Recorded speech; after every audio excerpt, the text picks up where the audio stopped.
ज़कोई कौन थी? वो मराकश की एक रकासा थी। किसी को भी मालूम नहीं कि इसका मजहब क्या था।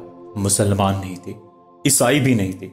जैसा कि कहा जा चुका है कि अली बिन सुफियान सलाहुद्दीन अय्यूबी की इंटेलिजेंस, जासूसी और सुराग रसानी का सरबराह था।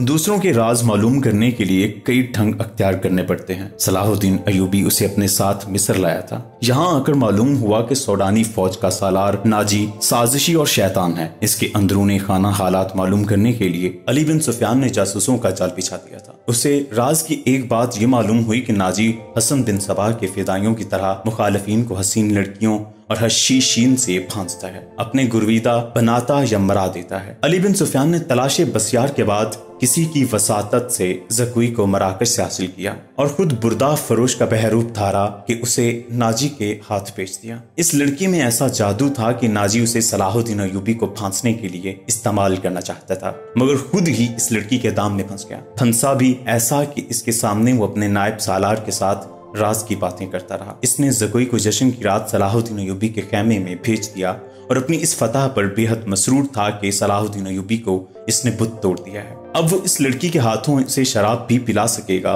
और फिर उसे अपना मुरीद बना लेगा। मगर इसके फरिश्तों को भी मालूम न हो सका कि ज़कोई सलाहुद्दीन अय्यूबी की ही जासूसा थी। वो उसे खैमे में रिपोर्ट्स देती रही और सलाहुद्दीन अय्यूबी से हदायत लेती रही। इसके खैमे से निकलकर ज़कोई दूसरी तरफ चली गई, जहां उसे मुंह सर लपेटे एक आदमी मिला था। वो आदमी अली बिन सुफियान था, जिसने उसे कुछ और हदायत दी थी। इसके बाद ज़कोई नाजी के घर से बाहर न निकल सके, इसलिए वो अली बिन सुफियान को कोई रिपोर्ट न दे सकी। आखिर उसे मौका मिल गया और वो ऐसी खबर लेकर वहां से निकली जो खुदा के सिवा किसी और को मालूम न थी। ये ज़कोई की बदनसीबी थी कि हरम में इसके खिलाफ इसलिए साजिश हो रही थी कि इसने नाजी पर कब्जा कर लिया था। ये साजिश कामयाब हो गई और ज़कोई कत्ल हो गई, लेकिन वो इत्तिला पहुंचाने तक जिंदा रही।